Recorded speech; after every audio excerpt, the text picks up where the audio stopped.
Hello, everyone.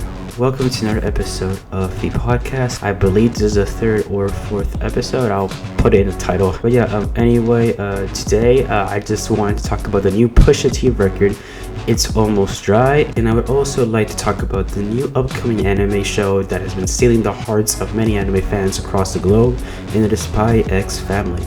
So yeah, let's get right into it.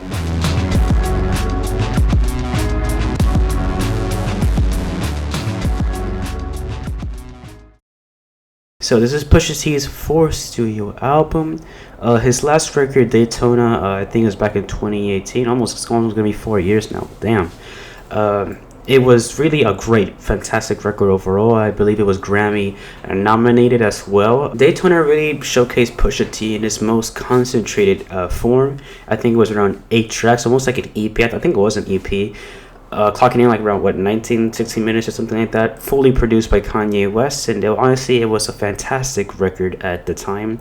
And as I said, it really just showcased Pusha T to his maximum potential. And honestly, that record was the one that really hooked me to listen to more Pusha T. It made me check out his other projects, such as My Name Is My Name and King Push, Darkest Before Dawn, The Prelude.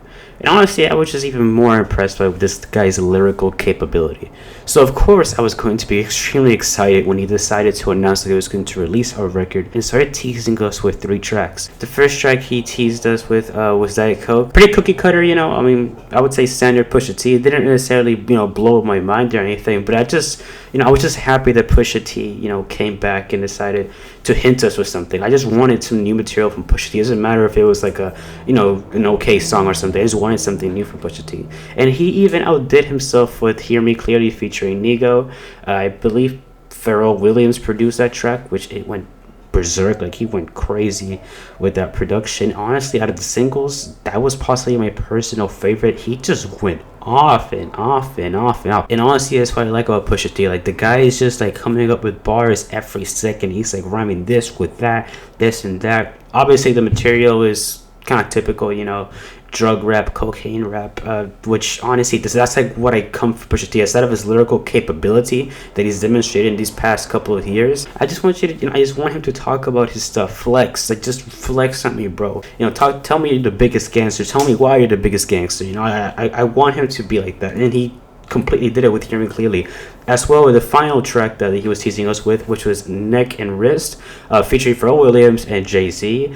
This one was an interesting one. The freaking production had me levitating. Those freaking, is that like a synth in the background? It sounded like lasers, and it just sounded like the whole beat in the song felt extremely structured, like well structured and layered. Like, I did not think that there was something missing in the song. It was just like, it felt complete. So the record is finally here. The record came out on Friday, April 22nd, and honestly, overall, I'm just happy this thing exists. Honestly, I'm just happy. Listening to this thing from front to back, it was honestly an impressive body of work. This thing is 12 tracks, clocking in around 35 minutes.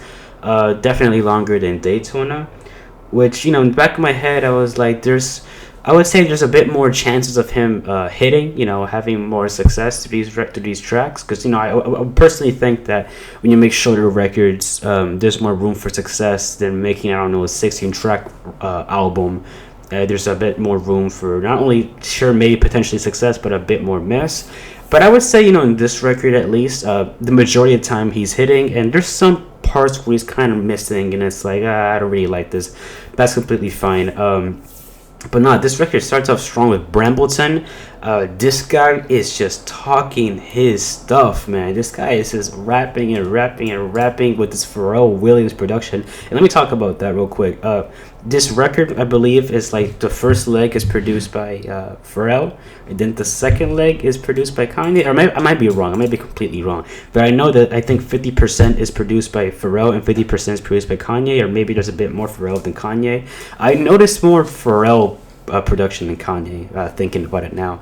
Because, for instance, Brambleton is an obvious instance of Pharrell production, because you hear that bouncy 808 that you would hear in the Neptunes, you hear like that Neptunes type of style. And Kanye typically goes for more sample heavy beats. For instance, Dreaming of the Past is definitely produced by Kanye West, and also that song is one of the best collaborations Pusha T has done with Kanye West, period. What I like about this song is that it reminds me of a bit of Daytona mixed with Ye, like, Kanye's record, Ye, because the entire production sounds a bit rusty, a bit dirty, in a good way, not necessarily a bad way. But I like the song a lot. Aside the production, just the wordplay that he's going, and Pusha T, he's killing it. There's this one bar where Kanye said that I kind of laughed that it's when daddy's not home, the family's in danger. He's definitely talking about this Pete Davidson stuff, probably.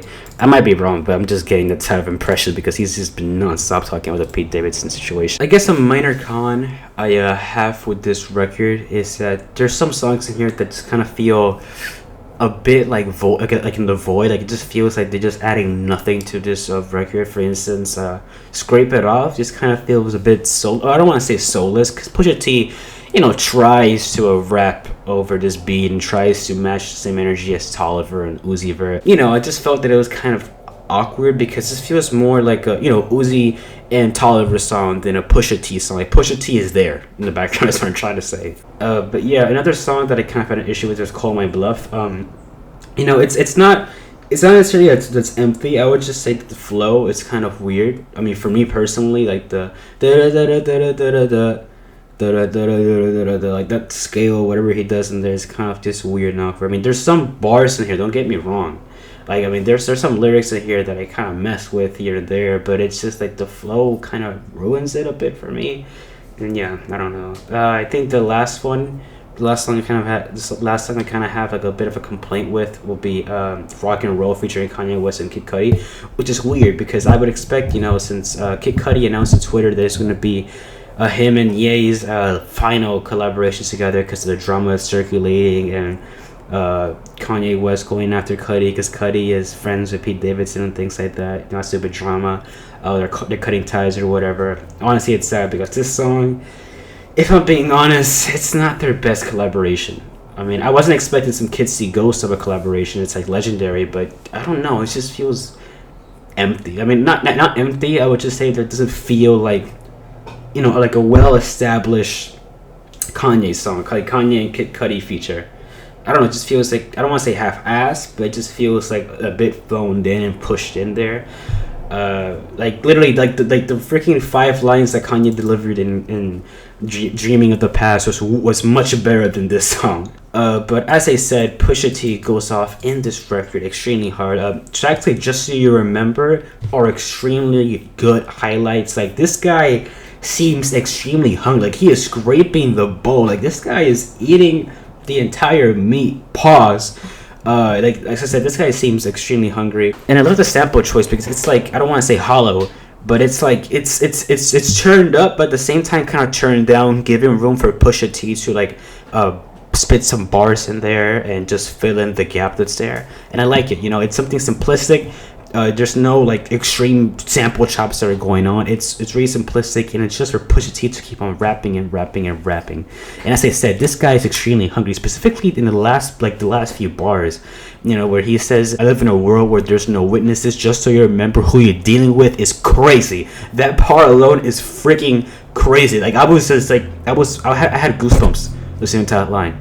That thing was crazy. Like, it's like Pusha T reassuring everybody. It's like, don't you dare, try to step on me. Remember where you at. Like, just remember who you're messing with. Like, I can literally just like mess you up. It reminds me of the Drake beef that he had, where he dropped the story of Adidon, the diss track. Man, like, that thing just, obviously it blew everybody's mind, but it just reminds me of that. It's like, I mean, obviously he's not calling out Drake. Like, he has no interest in continuing the Drake beef, and he's disclosed this already in an interview with The Breakfast Club. But I don't know, it just reminded me of that. It's like, I'm reassuring you. Like, everybody who's like enemies with me, I'm just telling you, do not mess with me because I'll come after you. Like, my world is that no one is going to escape me. No one will be left alive. And he solidified that with his diss track from a few years ago. I don't know why. It's just kind of funny and interesting. Let the Smoners Shine the Coops was another song that Pusha T just went off, flexing on everybody. This guy, I think, called himself he declared himself the Dr. Seuss of cocaine, which, again, another crazy line. Like, part of me is like, why would you call yourself Dr. Seuss of cocaine? I thought, I would think like a better title. I don't know. The Scarface of cocaine. I do not know. The Montana. cocaine or something. But the fact that she's a cocaine is crazy. Honestly, I laughed, but then at the back of my head, that's kind of hard at the same time. I think a minor complaint that I have with this track, aside that I freaking love this track, is that at first the mixing can be a bit weird because it sounds like Pusha T is drowning in this beat, like not necessarily like in a metaphorical way that it's like, oh, it's like a symbolism or whatever. No, I just think that his like vocals are a tad bit buried from the mix, and I feel that if they can improve that, it'll be fine. But at the same time, I know that Pusha T sometimes does it on purpose, because of the sake of the production, to make it sound rusty, to make it sound dirty, because most of his material is like that. It's like dirty, it's like rusty, to give you that like old school dirty feeling that it's like recorded for like an MPC or something like that. Honestly, I kind of mess with that. I was also surprised that he got Labyrinth to produce this track. I might be wrong. I might be completely wrong, honestly. But I think Labyrinth was the one who made the opening for Euphoria. Doing it all for us or something like that. With Zendaya. Yeah, he's in charge of a lot of the production of the freaking Euphoria show. Yeah, honestly, he went off, and like this production was great. Like honestly, it was great. Thinking about it more, I'm pretty sure it's the same Labyrinth from Euphoria, because there's some elements in here that reminds me of that particular song from Zendaya. The 808s are crazy. The sample chops are like pitched up and they're like really glitchy and quick. There's like some breakdowns in here in the track that it's like just a bunch of choir like singing, and it sounds like haunting, like if you're going to church or something like that. I don't know what's it's not a comparison, but yeah, it reminds me of the production from that track. But it's great that Clips reunited. I know that Pusha T is from that duo, if I'm not mistaken. And honestly, it's great. They're trading bars with each other. It's like the first segment is Pusha's verse, and the next second is the other guy's verse. I forgot his name. But yeah, honestly, I like how they're like trading bars here, left and right, and it's a great close. It's a great closer for this record. For me personally, I think this is one of his more ambitious projects. I like that over the years he's decreased the number of tracks per record. It's not like I have anything against it, but there's more room for success and more room for hits. Because I remember listening to his older work, and I was like, Pusha most of the time is hitting, but then there's some songs that are not hitting that I'm like, damn, like this honestly just does not add anything, and it can be improved. And he's honestly taking notes, because across the years he's been impressing even more and more and more and more throughout.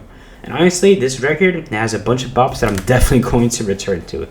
Like, I just wish this guy keeps on striving. I heard that he has some projects with Madlib. I'm freaking excited for whatever this guy has in stock for the future. I'm probably going to wait another like 4 or 5 years for the record. But honestly, overall, this record is great, as I said. What would I rate this record? I'm going to give this thing an 8.5 out of 10. Sure, there's some shortcomings along the way that can be a bit annoying a tad bit, but honestly, for the most part, this record just has a lot of songs that I can honestly see myself returning to. So, let's move on to the next and final topic that I'd like to discuss today. It is Spy X Family. That came out around 3 weeks ago. I remember seeing the manga for Spy X Family being advertised heavily through the Viz Media app. I used that app to read Kaisid and Demon Slayer. I really got into manga and anime last year. I've always seen manga throughout my life. I've always watched anime throughout my life, but I kind of got back with my roots a bit last year and decided to watch a lot of anime and decided to really get into reading manga. And as I said, I saw the thing heavily advertised. I never got the chance to read it because I was reading Attack on Titan, Kaisen, and I think Demon Slayer at the same time. So yeah, that thing really just like kind of blocked my chances of reading Spy X Family. And honestly, I also had a lot of other things to do during that time. I also thought, this manga looks like it could get an anime. Like this style it had, it gave me this anime impression. And here we are. It got an anime adaptation 3 weeks ago. And yeah, I watched this thing through Hulu, so if you're interested in watching the show, definitely watch it through Hulu. I think it might be in Crunchyroll for any people who are just like deep into anime and own Crunchyroll already. Then it's probably most likely in Crunchyroll. Honestly, I think that's where like almost all the anime is at this point. But yeah, Spy X Family as an anime, I think it's really damn impressive. And I think it's a breath of fresh air since it's filled with a lot of like fantastical shows that have like, I don't know, this MC that has extremely superpowers and this like that. And for me personally, like I don't mind it. There's some times where it's like tolerable, it's fun, it's entertaining. But at some point it's like, okay, I'm kind of already sick of the trope. Like, do something interesting. Like, do something, I don't know, comedic about it. Like, I don't know, One Punch Man style. Like, that show is about ridiculizing One Punch Man. Like, it's almost an entire satire of Superman. But yeah, going back to Spy X Family, I like that it's not, you know, a super over complex narrative that has like a zillion arcs. I mean, I know it's just 3 episodes, but it's not like an extreme plot that it's like it's freaking wrecking your brain or it's like insane battles or whatever. It's simplistic. It has a great flow in its story, and every episode it's almost like its entire like chapter in a sense. This anime, as I said, is filled with slice of life action. Maybe some mystery. No, I don't think it's mystery. I think it's mostly action in a slice of life and a bit of comedy. So I want to talk about the characters. We have the MC, who is the spy. He changes his name a lot, so this, at least in this storyline, he's called Lord Fogger or something like that. His fake identity is a psychiatrist, which honestly just, I don't know, I just liked it. He just came up with whole identity and stuff like that. And his adopted daughter is Anya, who is a really, really cute, is a really, really cute small 6-year-old, I think. Yeah, 6-year-old character who can read minds, because she was a result of an experiment. She was a result of a huge experiment, and a lot of her past is like raised, and she doesn't know anything, recollection of her true parents or whatever. That part's kind of sad, but I think for the most part she's kind of cute, and it's kind of cute how she uses her telepath powers, you know, because like she can literally snoop in anyone's mind, like whatever she wants to do, she can just easily do it if she wants to. And I just kind of thought that was kind of like cute in the sense. I just kind of felt cute and just funny. We also have the other character who is a mom. I forgot her name. I'm literally just really bad at remembering names from anime. Her character is funny because, you know, she's an assassin, and whenever she sees anything like killing related, like there's one scene where it's, I think it's episode 2, where it's like a painting, and then it's like the Gidget, like we can see like a guillotine falling down, like you can see like a painting of the guillotine. No, that was episode 3, I'm sorry, the guillotine, and she's like just fantasizing over that, like fetishizing it, because it just shows how messed up she is psychologically, and she's obsessed with killing it. Honestly, I don't know, I find it funny. The humor in here, as I said, is handled very, very well and very clever. It's very cleverly. I mean, it has the same the anime tropes, you know, how the humor is that like there's some sort of like cuteness, like kawaii-ness going on here and there, like just like any other slice of life anime. But there's some times where it's honestly the humor is kind of clever, and I like how the humor uses the character traits of the characters and just makes jokes about them. As I said earlier with the freaking guillotine thing, that was like clever. That was honestly clever and just freaking hilarious. But yeah, the action in here, it's not like some sort of Demon Slayer animation going crazy, going nuts type of thing. It's simplistic, but the action scenes are kind of like quick. Like you don't notice them that much. They're like what, 10-20 seconds, and that's fine because the entire purpose of this anime is mostly a slice of life comedy type. And as I said, it has some action. It's pretty well done, but it's not like the main centerpiece of this show, at least from the first 3 episodes I've seen. But yeah, honestly, this show, like for the first 3 episodes at least, it's great. It's entertaining. It is fun. I believe they are showcasing every episode. I believe they're releasing every episode every Saturday, at least for Hulu they are. And honestly, it's great. I'm most likely going to read the manga, because it's like slice of life type, and it's how the show showcases itself to be. I might honestly just get back into reading a lot of manga. The last manga I read was Akira, which is a great manga. You definitely should read that and definitely watch the movie. They're both a classic, obviously. They're both classic stuff. But yeah, I might just get back into reading manga thanks to Spy X Family. I might get back to catching what Kaizen and a lot of other manga that I definitely need to read. But definitely give this anime a chance, as I said. Highly recommend this thing. But yeah, anyway, thank you guys so much for stopping by, listening to the podcast. You guys mean everything to me. If you enjoy this podcast, leave a like. Let me know in the comments down below what more do you want to see, or what topics you want me to discuss in the podcast or in the future of my content as a whole. But yeah, thank you guys so much for showing support for the podcast, and I hope you guys have a wonderful and fantastic day. And peace everybody. Stay safe from COVID.